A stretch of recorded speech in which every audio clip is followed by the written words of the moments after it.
ГСП онлайн. Городские новости сейчас. Среда, 17:30. Арена Ледового дворца.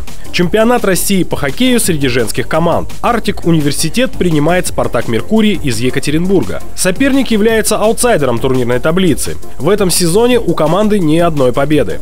Поэтому ухтинские хоккеистки были настроены на легкую борьбу. Но на деле игра оказалась не такой простой. Арктик начинает уверенно, и уже на 3-й минуте первого периода Виктория Ихнатова открывает счет.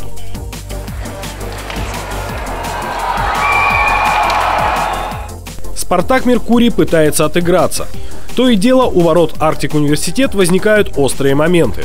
Однако до конца периода счет на табло остается прежним. И только во втором периоде Регина Юмагужина с подачи Светланы Михалевой восстанавливает паритет. В третьем периоде при счете 1-1 ухтинки взвинтили темп. И вратарю Спартак Меркурий Юлии Лескиной приходится все чаще вступать в игру. На 11-й минуте нападающий Арктик Университет Ева Петерсон выводит свою команду вперед.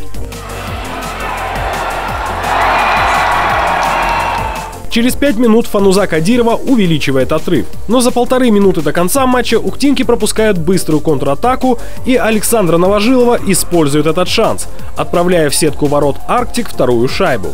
Но сравнять счет у Спартак Меркурий времени не хватает. Победа остается за Ухтой – 3-2. Однако тренерский штаб Арктик Университет игрой недоволен.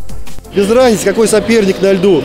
Имеет он очки, идет на первом. Надо выходить и бороться, и играть на победу. Они сегодня вышли и хотели в легкую сыграть, а в легкую нельзя ни с кем играть. Тем более у нашей команды еще нет такого мастерства, когда могут на мастерстве что-то обыграть.